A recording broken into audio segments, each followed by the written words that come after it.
Aloha, y'all. It is Saturday, Saturn's Day, named after and ruled by Saturn, hence the name, the 22nd of March. The cards we pulled for today are the Ace of Cups with a clarifier of the moon.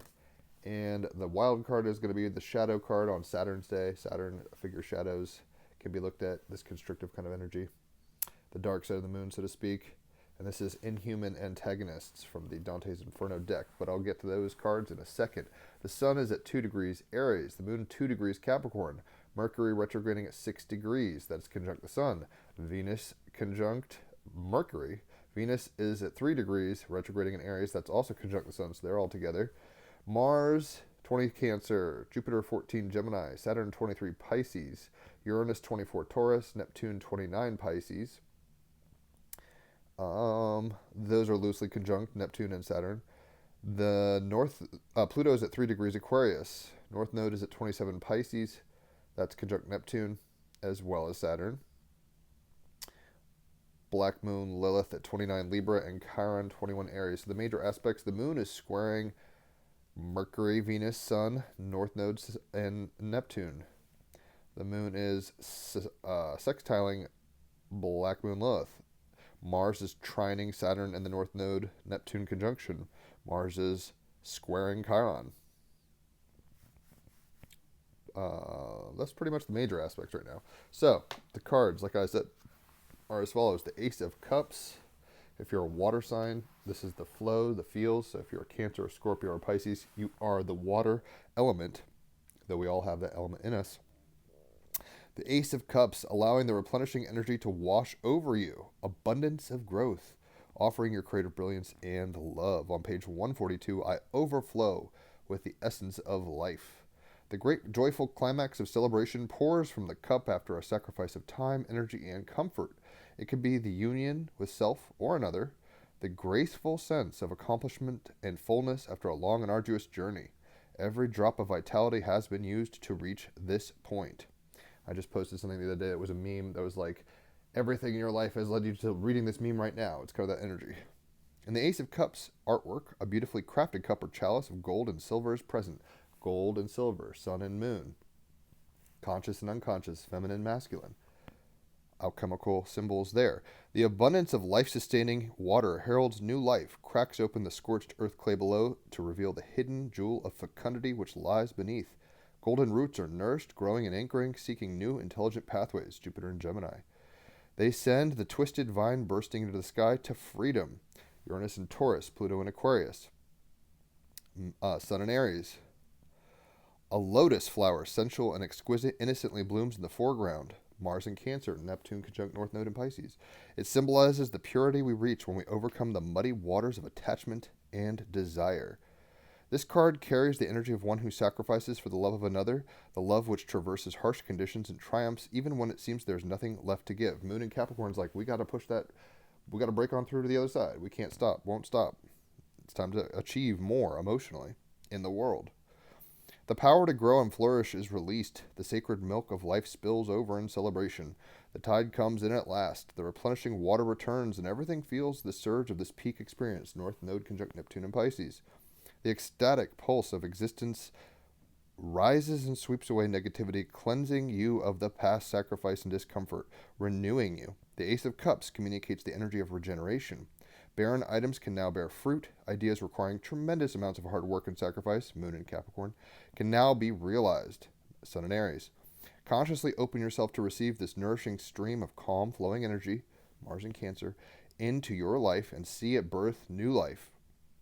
The theme of regeneration is connected to the fountain of youth in mythological tales, the search for the spring which purportedly restores the youth of anyone who drinks its waters, thus becoming re-enchanted with life.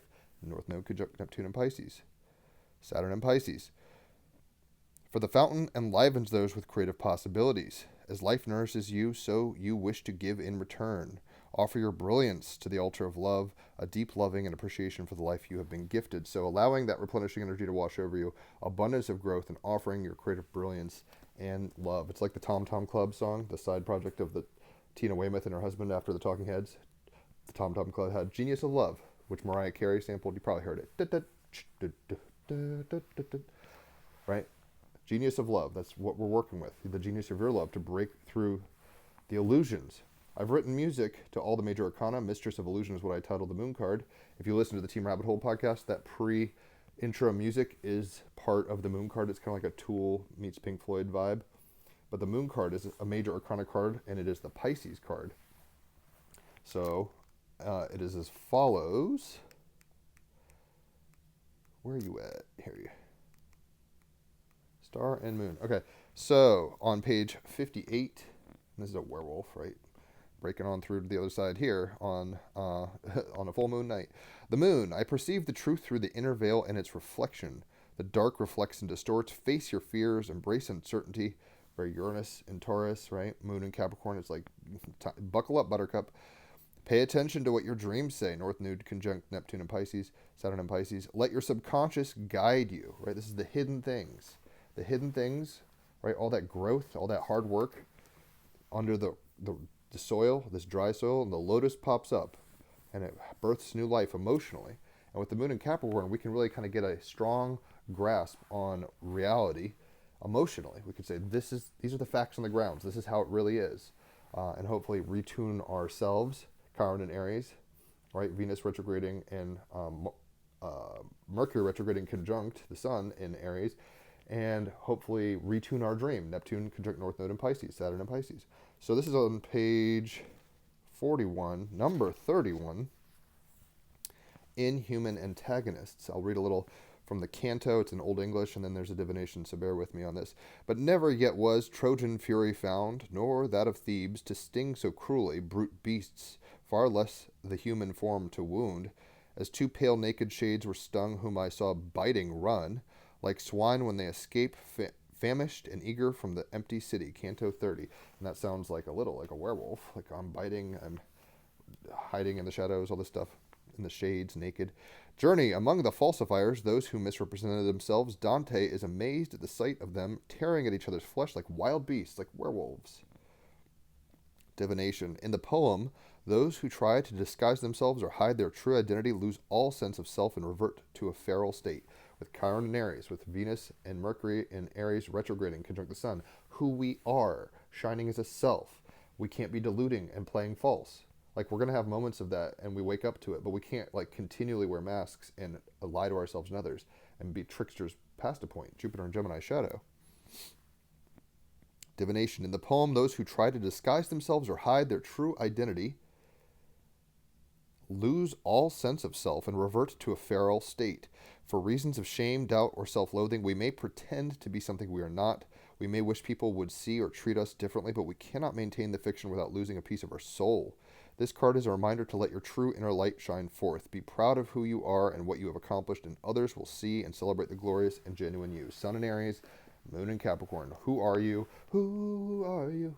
Like, when you tap into who you are, like, I'm really this. Even though it's hidden and under the soil, I'm really a lotus flower. And then you pop through, and whether the garden appreciates it or not, the lotus flower blooms. No mud, no lotus, so it's not always easy, right? We have to get past the illusions of the psyche and the hidden things, the moon card. But when we break through, right, and we stop deceiving ourselves and trying to play an image, right? This lady back here is kind of like a pinup girl or something. It's like, you're not always going to be on fleek, Marilyn Monroe. Like, it just isn't that way. So when we stop trying to expect perfection, but we really hunker down emotionally into who we are and represent who we are rebirthed emotionally.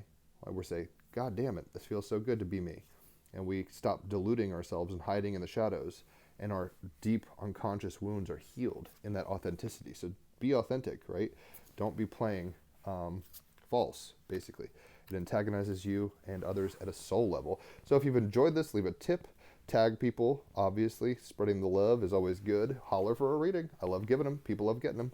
5-star reviews. Top shelf shit.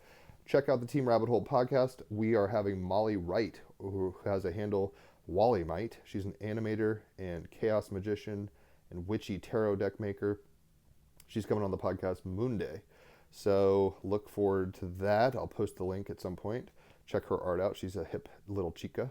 And I will check y'all out on probably Monday because I'm camping tonight. So I don't think I'll have internet in the morning. In any event, enjoy your Saturn's day. And I'll catch y'all on the flip side. Adios.